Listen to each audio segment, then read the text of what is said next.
first time in the Camaro.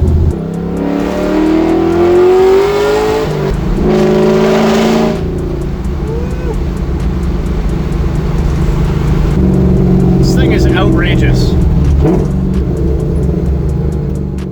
Hey guys, really quick before this video gets started, if any of you guys are interested in purchasing my 2010 E63 AMG, absolute legend on this channel, I think it's time she goes up for sale. It goes to a new owner. Needs nothing. That's kind of why it's for sale. I've got a full post on my Instagram with all the information, but if you've been watching the channel, you know that I've been through this thing front to back, top to bottom. I would drive this to California right now. 71,000 miles, clean title, all the bells and whistles in a very, very rare W212 with the legendary M156. I'm asking $29,000. I'm about an hour north of Boston. All the details are on my Instagram. If you guys are interested, shoot me an email, chris@sullivan-co.com.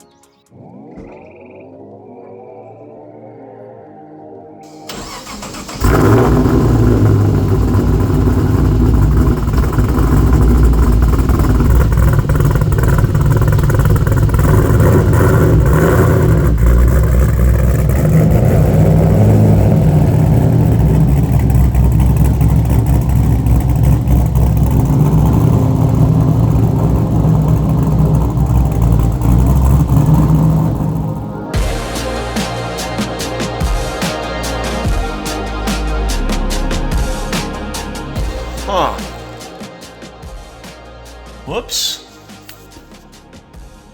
How long was I driving on this for? Completely flat tire. Well, I guess if there was ever a time to order the correct size wheels, it's now.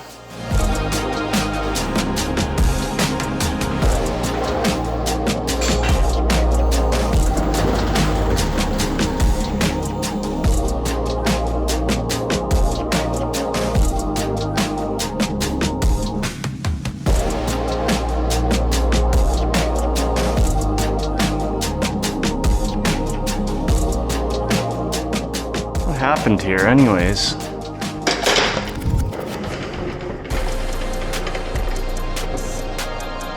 Uh-oh. Oh, damn. That'll do it.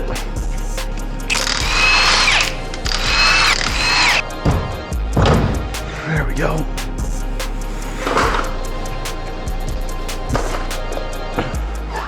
Back on my Pro Touring LS3 swapped 1969 Camaro. In the last video, we finally finished up the absolutely massive undertaking, installing, welding, cutting, grinding, priming, Raptor lining, aka installing Detroit Speed mini tubs, and then bolting in the beautiful QA1 9-inch rear end equipped with a Detroit Speed Eaton True Track differential. Got a custom drive shaft built and finally put the first miles on this thing with its brand new rear end setup and the 345s or 20 by 13 inch wheels that I robbed from my 2008 Corvette Z06.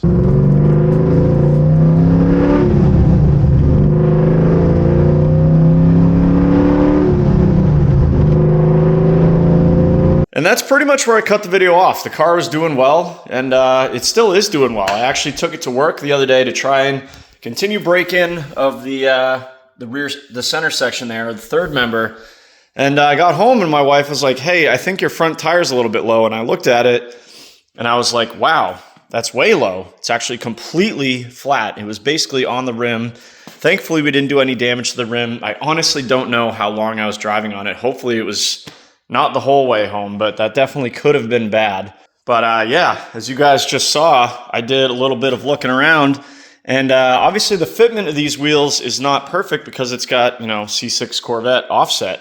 So when you turn all the way this way, see that little valve stem right there? Boom. Actually took the top off so that it will clear a little bit better. But it literally removed itself on the A-arm. aka just completely wide open valve stem and drain this thing down to nothing. Thankfully this side obviously is still good, but that is definitely what happened. You can see a better shot of that here. So I got a new TPMS sensor just so these can eventually go back on the C6, and I'm gonna have a tire shop hopefully today, break the bead, replace the TPMS sensor, and then we can either Be a lot more careful when we're turning, or maybe add a tiny little spacer. But all of that is really a band-aid, because what this car really needs now is a custom set of wheels that's actually gonna fit properly. I've already sold the Weld Venturas that were on this car, so the C6 wheels are all I have right now. Most custom wheels are gonna be 6, 8, 10-week lead time, so I need to measure for a set as soon as possible and get them on order so that we can drive this thing without robbing the Corvette wheels. So I've never used one of these before, but this is a wheel measuring tool that I got from Max Speeding Rods. So it's got kind of a universal bolt pattern there. You've got a whole bunch of different rim sizes you can choose from, rim widths, and then obviously these little sliders are supposed to represent the tire itself. So we're gonna figure this out together. Like I said, I've never used one, but basically you're gonna bolt this thing up, see what fits, and then you can measure for your offset, back spacing, and all that good stuff. I'm kind of cheating a little bit here in that for the rears, for example, this fitment that I have right now from the Corvette is actually basically exactly what I want. This is a 20x13 with a 345 25 R20, and I think I have a 2.5-inch spacer back there. So if we can measure, if I can remember what the specs are for these wheels, or measure what the specs are for these wheels, we can basically just add 2.5 inches of back spacing and boom, that's the exact fitment that I want. I absolutely love how this fits right now. So 345, haven't decided if I'm gonna do a 19 or a 20 yet, but either way, we got some work to do with the wheel measurement tool. I'll let you guys know what I find out and how I'm gonna use it. But yeah, let's get to work. Let's take some measurements.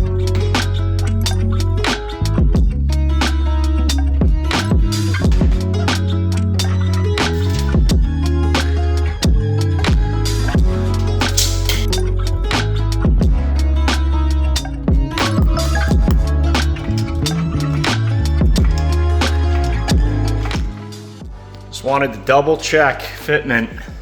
Let's say we had this thing slammed down, just unbolted the shocks. Absolutely perfect. Real tight up here, but not touching anywhere thanks to my slightly rolled fenders. Plenty of clearance on the backside, and exact same thing over here. So yeah, there we go. Let's blast one of these off and measure.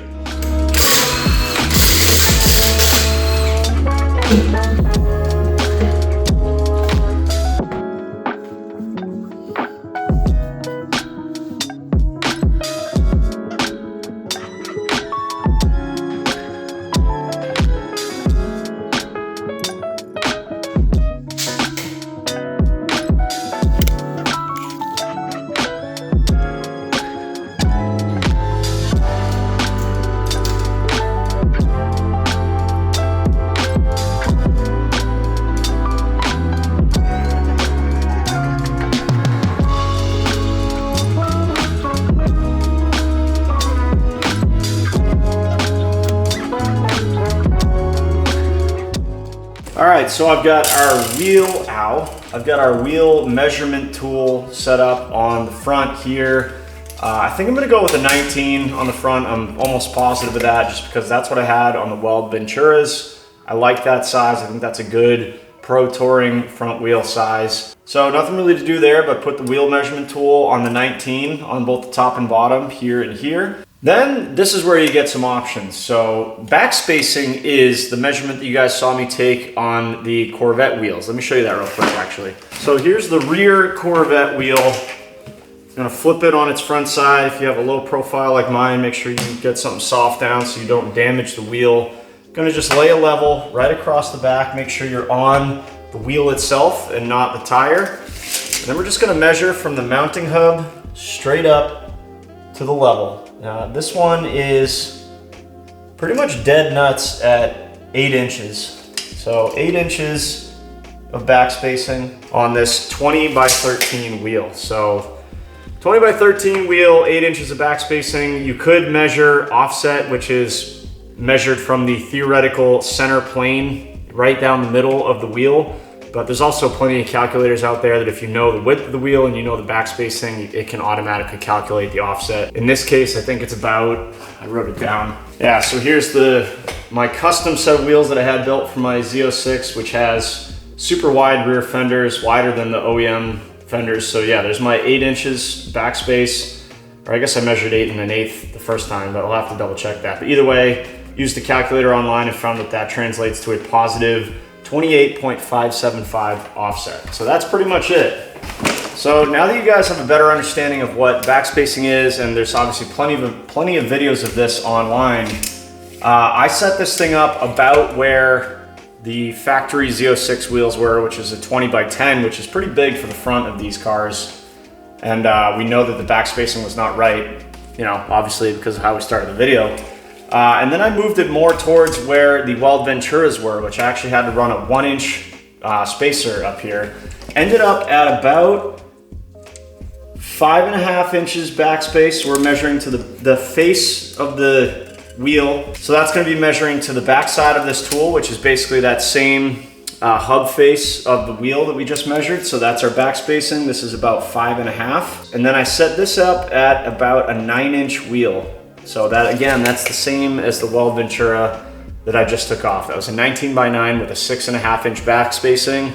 I ran a 1-inch spacer, which would have basically equate that to 5.5 inches of backspacing, and that was basically a perfect fit with that wheel spacer. So I set the tool up to what looks good. We can see that we're just gonna be, the tire's probably gonna be just a little bit on the inside of this fender, which should give us room to turn. And yeah, so I think that that is gonna be a pretty good wheel spec for this, at least for the front, as verified by the tool here. Now listen guys, the proper 100% right way to do this is to have the tires that you want to run first. And what you do is you'll put the tire on the wheel. In a perfect world, in this case here, we would also get the suspension unloaded or remove the springs or whatever and get this thing up, and we would check to make sure that it can turn. The actual tire would be on there so that there is no questions about the clearance, and then you can kind of make adjustments on the fly. In my case, there's two things, or three things probably here that are going for me that I don't think I'm gonna do that. We'll see if it bites me later in this video. First one being, I've already had like 4 sets of wheels on this thing with different offsets and backspacing and all that. So I have a pretty good idea of what's gonna fit. The latest setup was the 19x9 Weld Venturas with the 6.5-inch backspacing that I ran with a 1-inch wheel spacer, and that was perfect. So that's basically this setup here. That's gonna end up being a 19x9 with about a 5.5-inch backspacing. That's most likely what I'm gonna order. Second thing is, you know, the Corvette wheels that we just took off. That was a 20x10 with a 285 front tire, which is massive for an F-body, first gen F-body. And that fit with no spacer. Obviously the Corvette tires we just took off, there's some measurements there that we can compare to. So I think that this is gonna be the correct dimensions for the ideal wheel that I want for this car. Unfortunately, I don't have tires yet, but because I have so much experience with wheels on this car and size of tires that are probably gonna fit, I feel pretty confident in submitting an order based on the dimensions that I've measured and stuff that I have in the past. But if you guys are doing a brand new custom set of wheels or are looking to order a set of wheels and you're kind of starting from scratch without all the stuff that I've done, all the wheel failures I've had with this car, whether it's been rubbing on the fender or not fitting at all or crashing into the frame, you might want to actually buy the size tires that you want and then put it on this thing, unload the suspension, and just make sure that everything clears. But I think in my case, I'm going to be good to go. There's also, of course, 50 years worth of people trying to fit wheels and tires on these cars, so there is just boatloads of information out there as to what's going to fit. AI basically just told me, I plugged in 19x9 front wheels on a 1969 Camaro and it said, this is the recommended offset, this is what's been done in the past. So, you know, AI, scary times we're living in. But anyways, long-winded way of telling you guys, I think that's what I'm going to go with on the front. It's most likely a 19x9 with a 5.5-inch backspacing. Now, let's go to the rear. Now, same thing.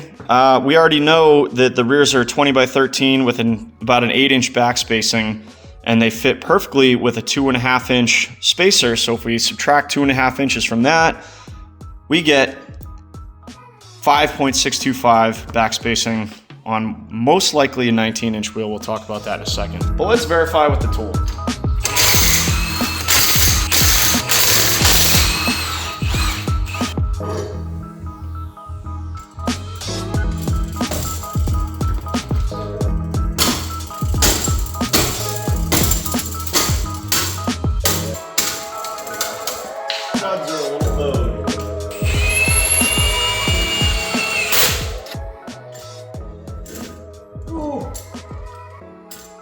Me. Oh. devastating. Don't do that. Don't scratch your custom painted calipers that you just put back together.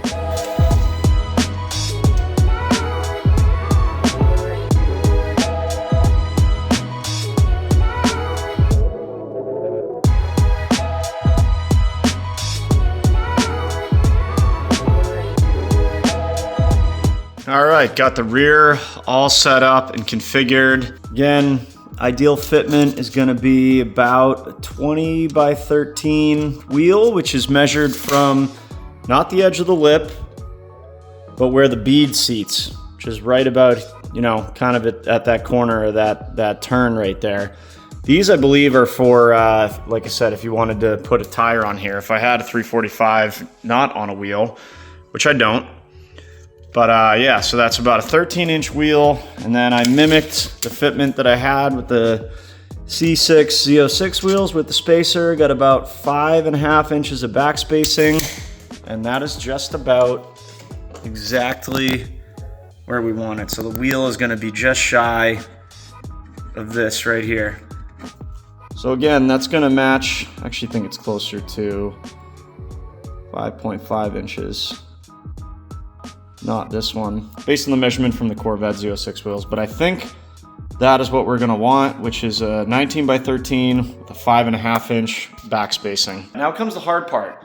Of the thousands and thousands of wheels out there, which ones do I choose? Like I said, I'm pretty sure I wanna go 19s in the front, and the old setup on the Venturas was 19s on the front and 20s on the rear. It looked really good, but part of me wants to go back to a 19 on the rear just for a little bit more meat on the tire, a little bit more of a muscle car look. But I guess you guys will have to wait 6, 8, 10 weeks till whatever set I decide on comes in. I still need to decide on the design and colors and finishes and powder coat and all that. So I got a lot of thinking and looking and soul searching to do, but I'd like to get my order in probably today. So I'm gonna get that order in. Next on the list for the Camaro, we got all 4 wheels measured, so that's done. While this thing's in the air, I'd like to check the pinion angle because I did have a small vibration at like 70, 75 miles an hour, and I literally did 0 to check the pinion angle on this thing. So it could be way off. Actually, I could tell it kind of looks off right now, so we might need to make some adjustments to our QA1 upper and lower control arms, get the pinion angle where it needs to be. I'm gonna hopefully drop this thing at a tire shop, get the TPMS sensor replaced. Hopefully there's no damage done to this tire so we can at least roll around on these until the new wheels come in. So let's do that, and then hopefully we can continue driving this thing.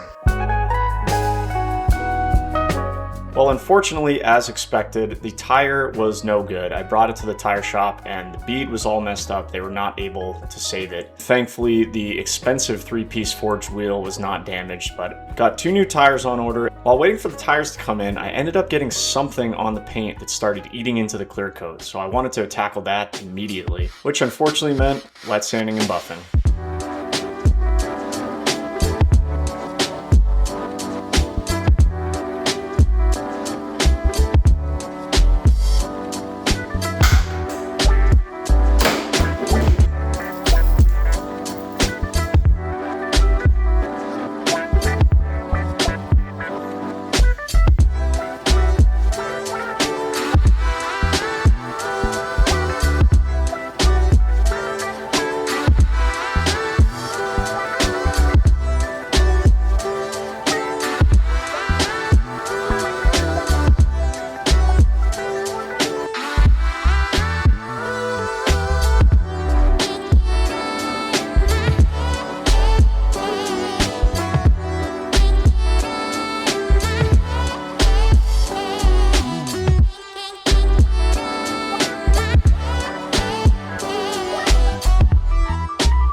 Well, I was just cleaning up my truck because I got a little bit of a road trip coming up to pick up a new project. And I figured it would be a perfect time to give a shout out to the sponsor of today's video, 3W Floor Mats. I couldn't help but notice how clean my carpet looks, and that's because I've been using 3W floor mats in that truck for almost a year now. These mats use an exclusive Thorax material and Vigor Mold technology. What does all that mean? Well, it means they're not going to be slippery like some of those other mats on the market. It also means that it's going to contour perfectly to every curve on the interior of your vehicle, ensuring that any dirt or mud or your kid's milkshake from the back seat is not going to make its way to the carpet, because everybody knows that cleaning carpet is no fun. If you got boots on, you're in and out of your truck every day like I am most days, you're tracking mud in, you really don't want that on the carpet. These mats are the best in that you just unsnap them, take them out, hose them off, boom, these things are gonna look brand new. They're ready to go back in. These new F-150, 250, and 350 trucks also get this new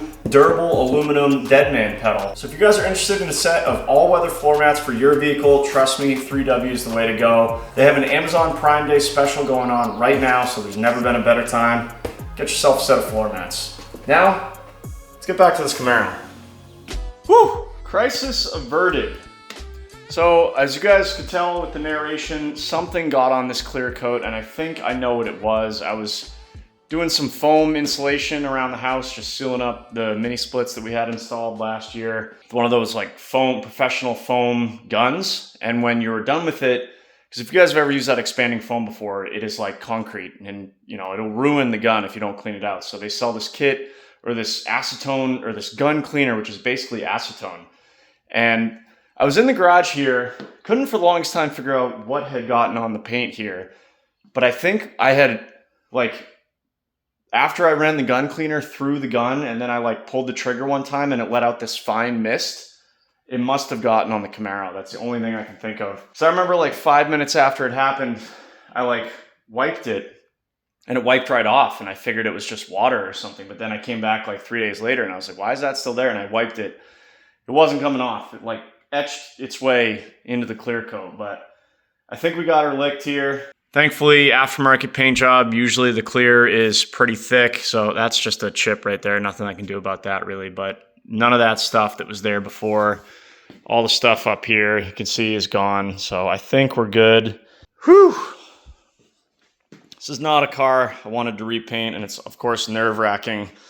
You know, wet sanding. You want to make sure you don't sand through and cause an even bigger problem. But I had to break out the big guns. Went to 2,000 grit, then 3,000 grit, and then the wool pad on the DA, or I'm sorry, on the rotary, and then with the 3M, like not messing around cream, and then the wool pad on the DA with the Gyeon heavy cut compound.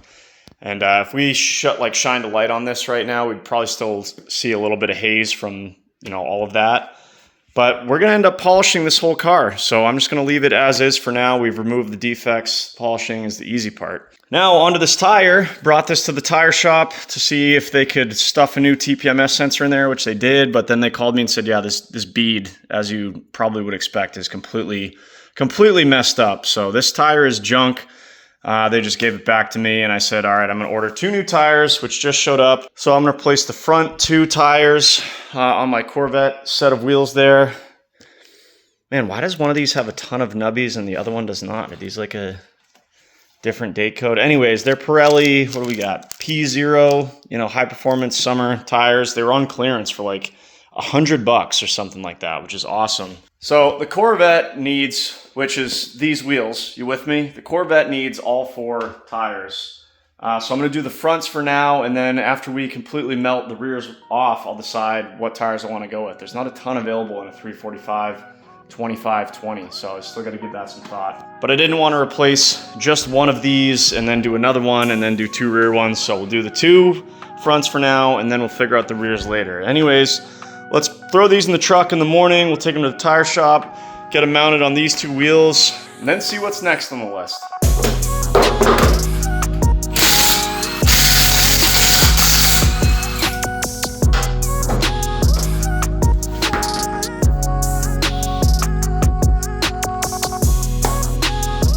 Man, these tires still look brand new. I might hang on to this one, keep it as a spare. It's from 2017, so when it only gets driven a few months out of the year,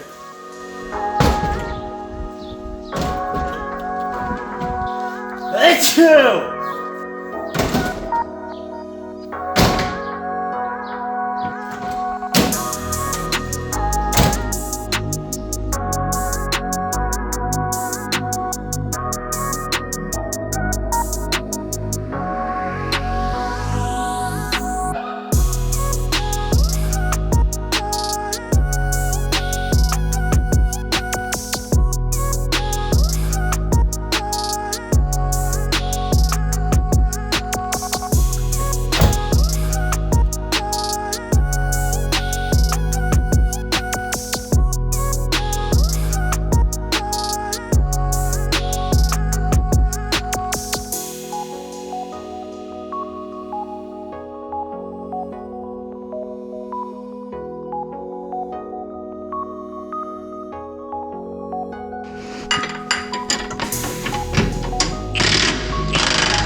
All right, it's been a few days, quite a few days, but we are back on the 69 Camaro. Picked up the front wheels from the tire shop today, got those mounted up, the new Pirelli P0s. So these are now good to go. I might have to experiment a little bit. I think if I take the valve stem cap, just the cap off of here, it might clear the A-arm. I know it does with the droop here, but I gotta check it at ride height. And that way the tire runs into the frame before it's gonna rip that TPMS sensor out. Of course, all this will be solved with wheels that fit properly, that aren't designed for a C6 Corvette, but if we can cruise around this summer while we wait for our custom wheels to come in, that'd be awesome. Anyways, while I wait, I figured I'd try and check off some other stuff on the list, one of which was pinion angle. When we first got this thing out on the road, when I drove it to work a few weeks ago, when we had the whole tire fiasco, drove pretty good, but above like 75 miles an hour, it seemed like there was a little bit of a driveline vibration, which isn't entirely surprising because I literally just threw this rear end in. It was a 4-month project, but I put in this beautiful QA1 9-inch and didn't make any adjustments to the pinion angle from the 10 volt that was in there. And I really don't even know if I had that pinion angle dialed in. So here's what I found. Now, there's a million different ways to do this, and you'll get a million different opinions, but general consensus is, on a street car like this, I like to zero it out on the transmission, or in this case, the harmonic balancer. And then we want the pinion pointed down between 1 and 2 degrees. So that way when you accelerate and the pinion, you know, the car squats down and the pinion angle is going to change, you're basically accommodating that pinion angle change when the car squats. So right now, my pinion is set at about 1.5 degrees down relative to the engine. That's important. A lot of guys will say, oh, you got to make sure the car is level. Not really. The car doesn't really care if it's level or not, and it has really nothing to do with this measurement. It's more that you are relative to the engine and transmission. So in my case, zeroed this thing out right on the harmonic balancer, which is in the same drive line as the transmission, since the TR6060 doesn't really have a good flat spot for me to take that measurement or zero this thing out.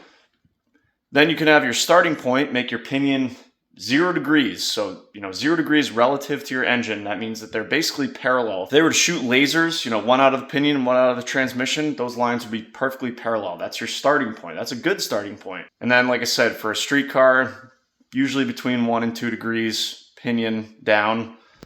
At ride height, again, I guess that's important to notice. As you guys notice that I unbolted the shocks again so I could jack up the rear end, because all of these measurements are done at ride height. If you got a race car that's really squatting a lot, maybe you do 4, 5, 6 degrees pinion down. But I was about 0.8 degrees up. So I just basically took the adjustable QA1 upper trailing arms and shortened them up a whole bunch. And now I'm about 1.5 degrees down, which should be good. So we'll take this thing out for a drive and see if the vibration's any better and see how it drives. Boom. So that should be done for now. Of course, we'll verify when we drive it. Next on the list is an oil change, because I really don't even know when this was done last. The car only has about 1,000 miles on it since I finished the LS3 swap, but the oil in here has got to be at least 2, maybe 3 seasons old. It doesn't look bad, but it's not clean. So I think the old girl, after all she's been through this year, she deserves a fresh oil change. No Brotella at the store, even though I do have some shirts left in stock. So I went with Mobile One European 5W40. It was about the same price as Brotella, and they had it in stock. And then, of course, I usually keep a Wix LS3 filter here in stock. So let's get the oil change in this old girl, and then we'll get on to what's next on the list.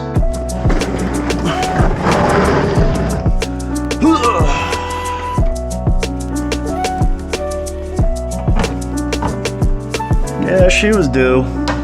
Well-deserved oil change.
Ow! Huh, turns out headers are hot. God, do I have any brain cells left? Like, what am I doing? Yeah, don't touch hot headers.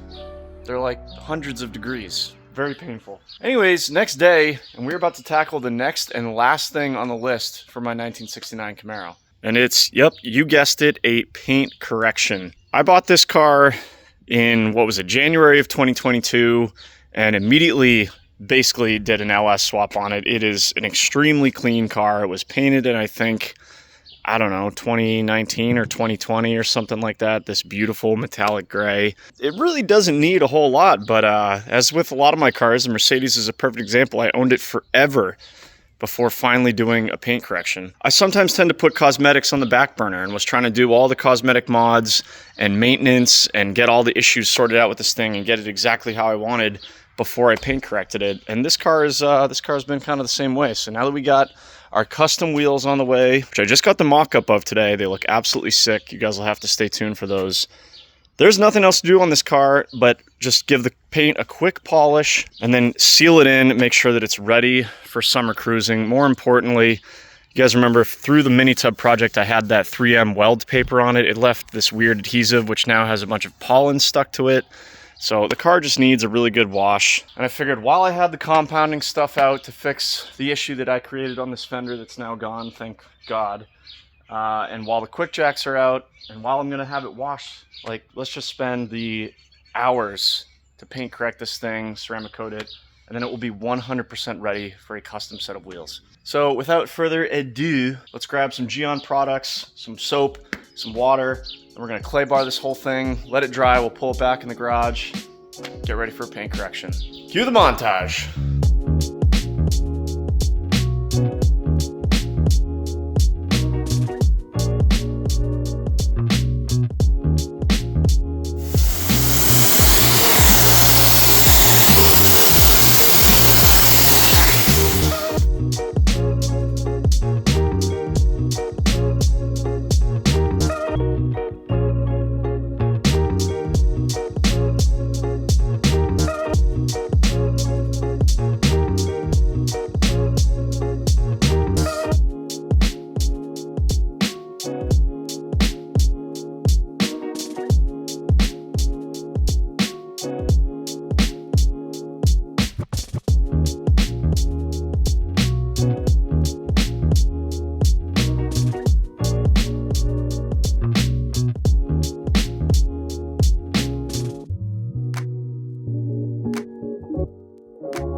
We don't put dirt on.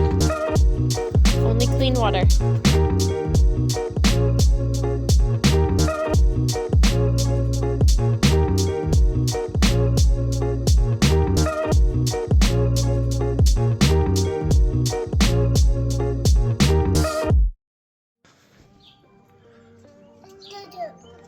Daddy will help.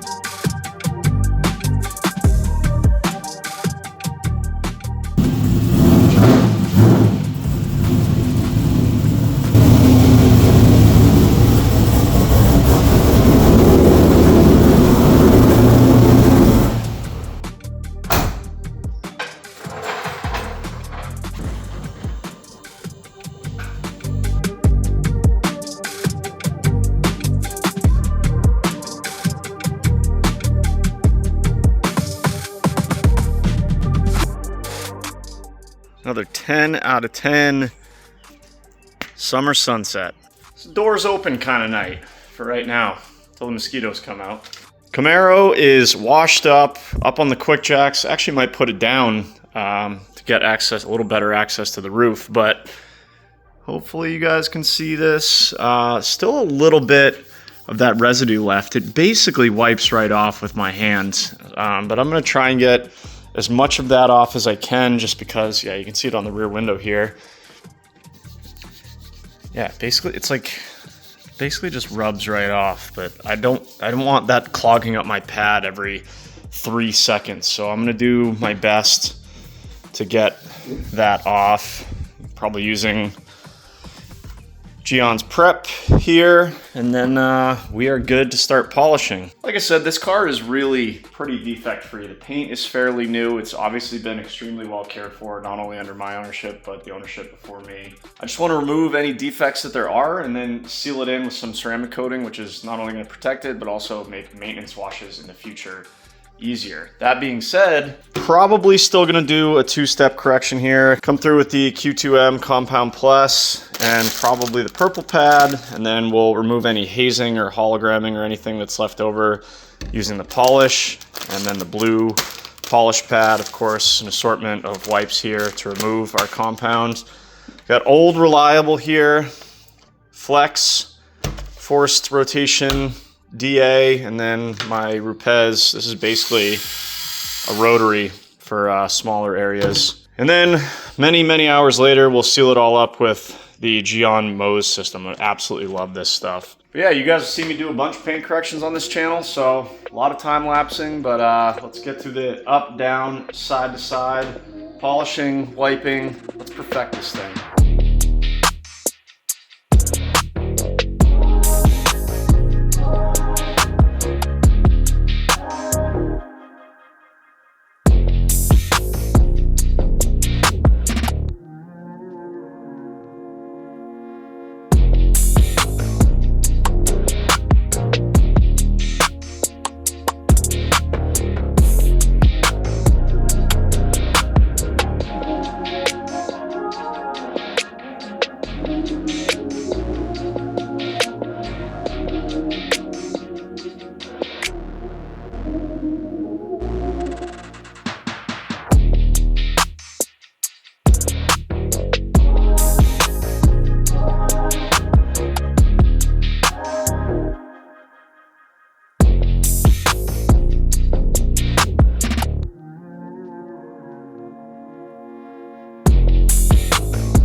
Many hours later, I've got this whole thing compounded and polished. Paint correction phase, check, done. Again, not too bad. This paint really is, or was, in fantastic shape. Now it's basically in perfect shape, just a couple superficial scratches from the last 4 years of working on this thing.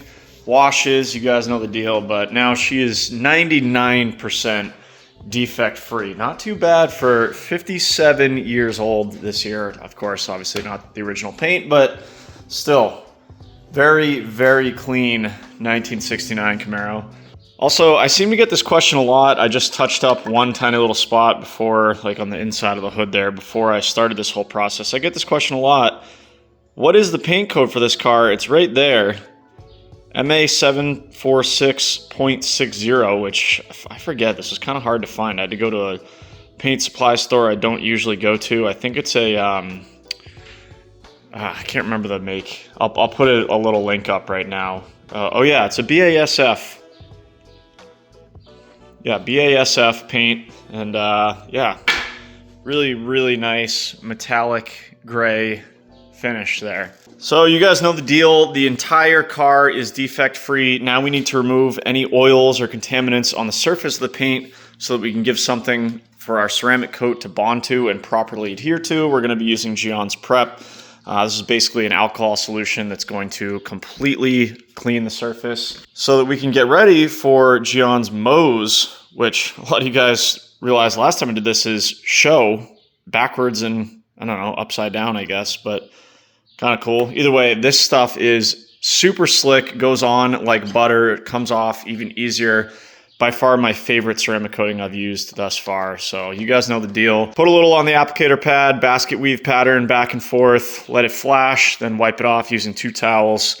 And then if you really want to be a pro, come back with a light like I do. Make sure you've got all of it off. And that's it. Nothing to it but to do it. Let's get back to work.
Man, this car has always looked good. It's never looked this good.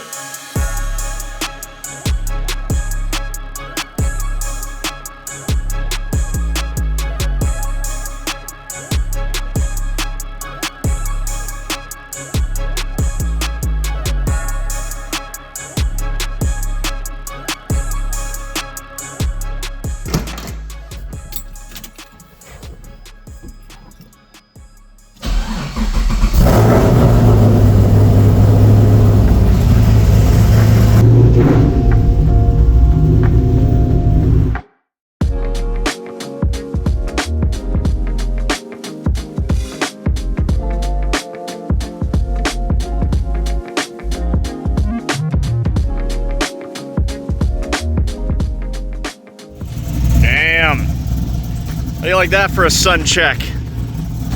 Not a defect to be seen. Shoo! Get my shades for this one, boys. Woo! this thing. Not bad for a under 24-hour paint correction ceramic coat.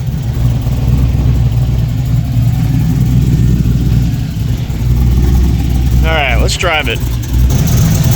There we are at full lock. Got clearance against the tie rod.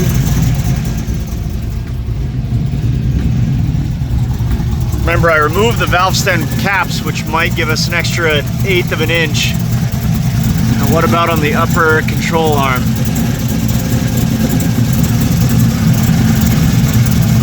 Clear over there. I think we're good-ish. Just gonna be really careful turning this thing until I get spacers or the right wheels come in. Look at those steamrollers out back. Shoo!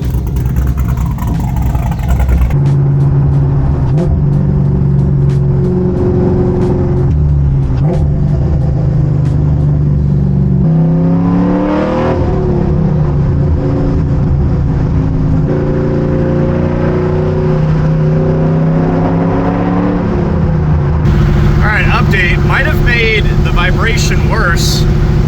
Don't really know how. Now go to 70 and then come down like decel. Yeah, real bad vibration. Not real bad, but I got a vibration on decel now, so I got to take another look at that pinion angle. So let's uncross that off the list.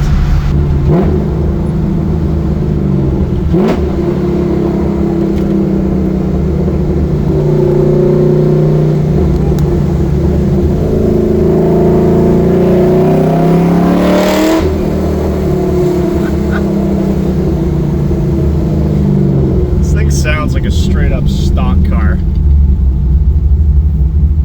Love it.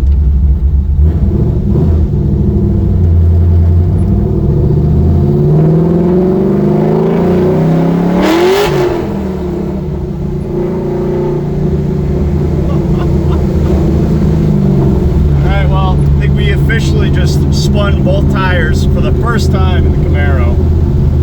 Just boils them in first gear, as it should. Do we think the rear end is broken in yet? 30 miles-ish? Probably 5 heat cycles. That's probably good. Man, it is good to be back in this thing.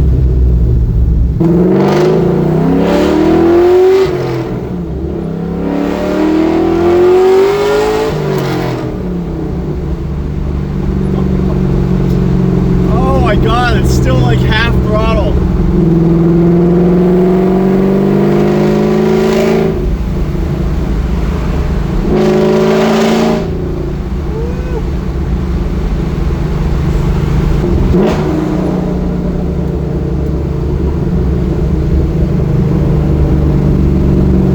This thing is outrageous.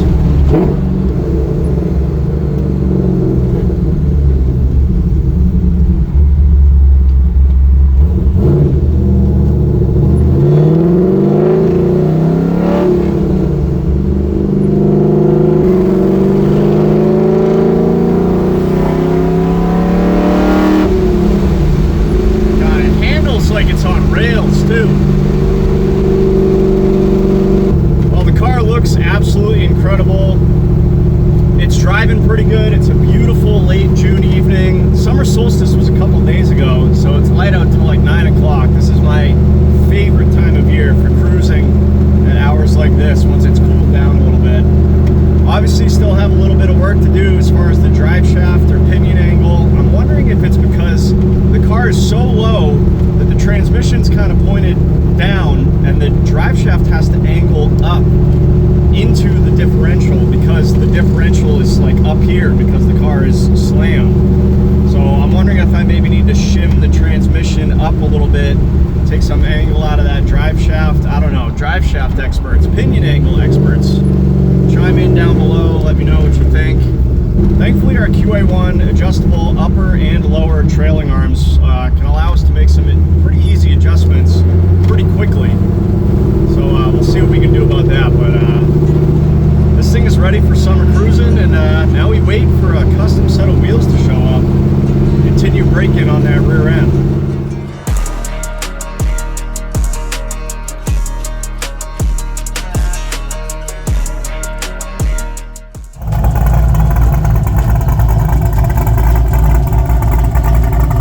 Well, that's going to do it for this one, guys. The 69 is ready to cruise until my custom wheels come in. Like I said, got a little bit of work left to do, but it looks incredible. It drives really well. It gets thumbs up and like breaks necks everywhere it goes. People love this car. I love this car.